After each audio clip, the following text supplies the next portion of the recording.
How's yourself? How you doing? Nice to see you. A different location today. I'm up on the big boys floor.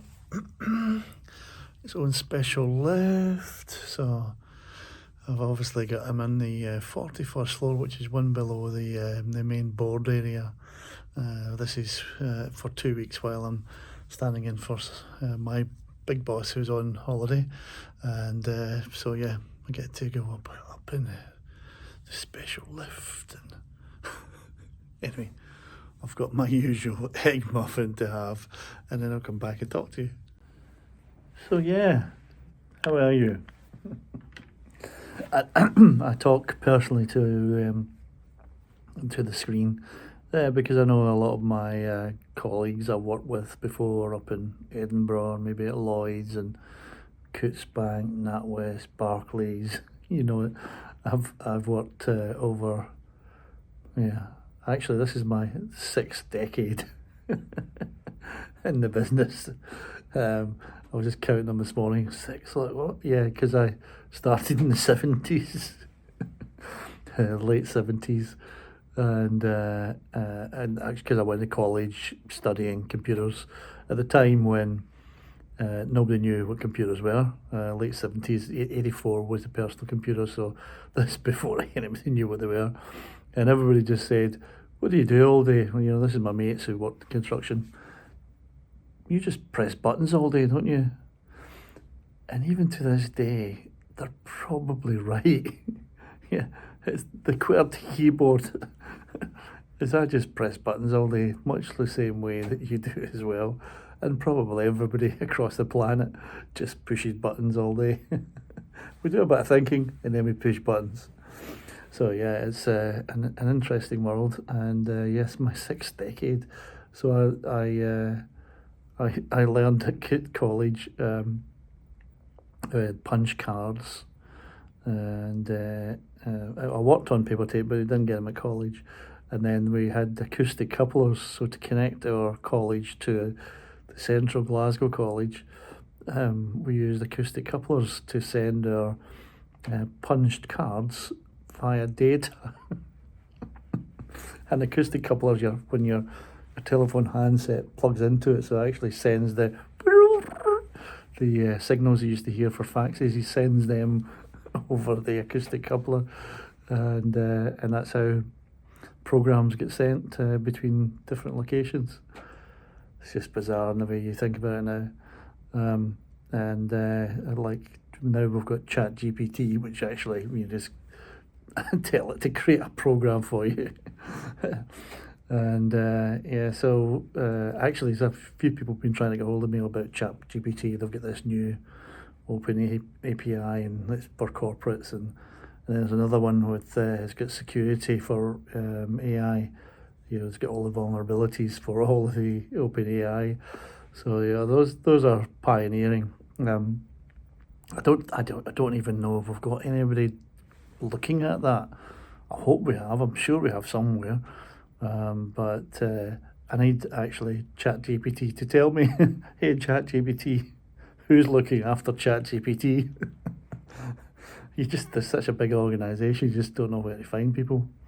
So yeah, it's but I do like the AI stuff that's coming along in Fast and Furious. But it's obviously going to be the criminals are going to use it as well, as you know, and they're going to get advantage of it. But look at the good side from our perspective. For example, if there's an incident, an error message comes up, it gets passed to ChatGPT, it comes back and said, here's what the problem is. In fact, it doesn't even tell you what the problem is. It then goes and gets the patch, the vulnerability for it, downloads it, patches your system for you, recovers it, all automated. Nothing to see here, folks. There was a problem, but it's been fixed a nanosecond ago. Your systems went down. So yeah, that's obviously and I know while I'm joking about it, somebody will be working on that. And as well as security, if you get a breach and then you see the breach, it's got an incorrect MAC address or IP address that you don't like, bang, shut it down, delete it, report it to the Security Operations Centre and have them on the case quickly. So yeah, automation and AI is obviously the future for technology, and we need to embrace it, albeit that there's some downside as well. A couple of things I've been working on, and I wish it was all automated because it takes a while to get what I was doing at the weekend done. So I got about 5 or 6 different trailers, including Tom Cruise, a bit of Bob Marley, and a few others that I've downloaded, uploaded it to YouTube, put it over into my website, UK Film Network, and from there you can actually have a look at all the other stuff I've done. I'm a big fan. I'm a BAFTA member for 20 years, so I'm obviously promoting film everywhere, and the Empire Cinema is folding, and so it's another sign that nobody's going to the cinema anymore. So, we do need to get out there, and what better way there's a Tom Cruise Mission Impossible movie. I mean, the story is about blah, blah, blah, blah, blah. Who cares? It's just action, action, action, and then watching Tom Cruise, jump off a building, or, get on a boat or a car or a plane and just do something mad that nobody, and it's highly likely he's done the stunt himself. So yeah, he's the same age as me, would you believe?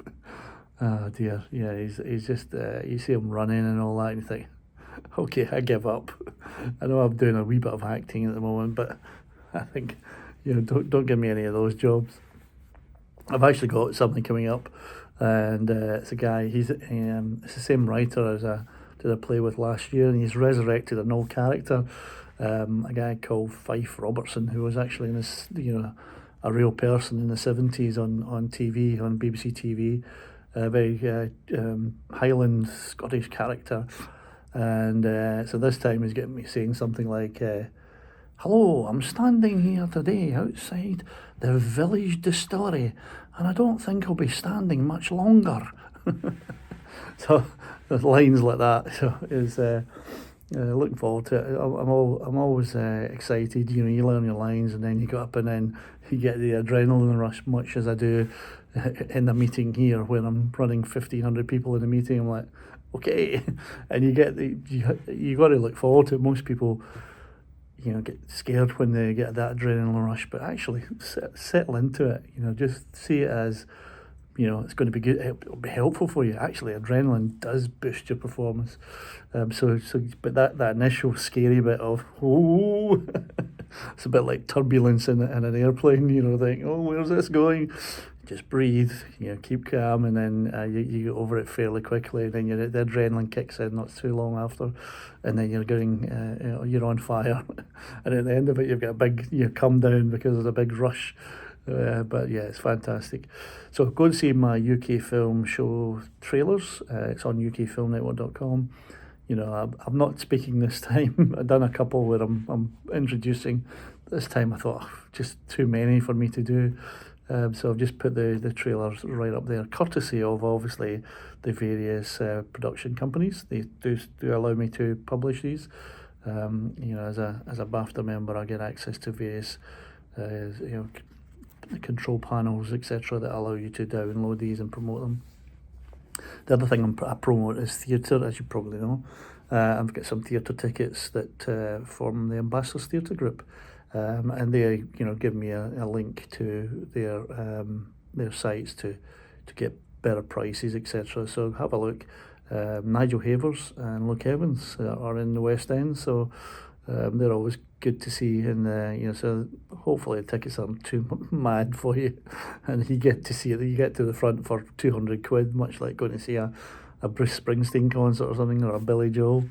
But yeah, it's expensive, but hopefully you can get good seats. A couple of other things is my my weekly meeting has been a success. Yeah.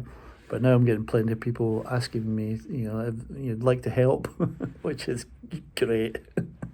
And it reminds me of an old saying, a colleague, it was one of my early successes at the Royal Bank. and everybody was round me saying, "Oh, well done, excellent," and things were going really good at that point. I'd found a problem that had actually caused a lot of issues with the ATMs, and right, they weren't recovering, and all across the country it was happening for probably months or maybe even years before I joined, and when I joined, I pointed the finger. Oh, what? That's not right. Here's what you got to do there. Anyway, a lot of people came round to had a whiteboard and all that doing all. And then this guy, he was worked for Anderson Consulting at the time. Andy Mullen, I think it was. Andy, if you're out there, nice to see you. And he said, "Success has many fathers. Failure is an orphan." So it's true. When nobody's around, when it's actually you're trying to get something working and you're getting it off the ground, nobody's there to help you. They're just watching, waiting for, is this going to work? Is it going to? And then when you get it going, they're like, "Oh, well done, that's amazing. Let me help you out there." Yeah, thanks. 4 weeks ago, I could have done with your help. Right now, things are going all right, and you're just meddling. So yeah, no. The weekend there also, I was into a bit of nostalgia. 80s TV shows I've recorded, and I just indulged. It was quite good. And then the 70s. I don't normally listen to the radio at the weekend, but I went to get fuel, car washed, do some shopping, and I put a lot of my headphones on, listening to Johnny Walker sounds of the 70s, and it was brilliant. I loved it. It's fantastic. So yeah, I highly recommend it. And that's it. I think I've got a few things I want to add on to the end of this. So, but for now, have a fantastic week ahead. Oh yeah, I forgot to add.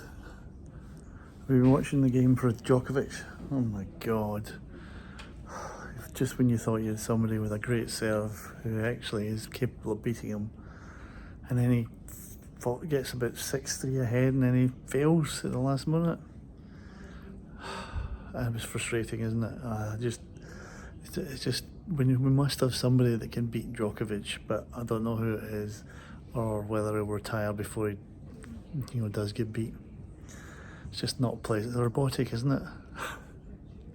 Anyway, hopefully he'll probably win. Come on, win the final set immediately, knowing the way he's playing. So yeah, he's going to go probably win it this year. Predictable. Don't bet on it.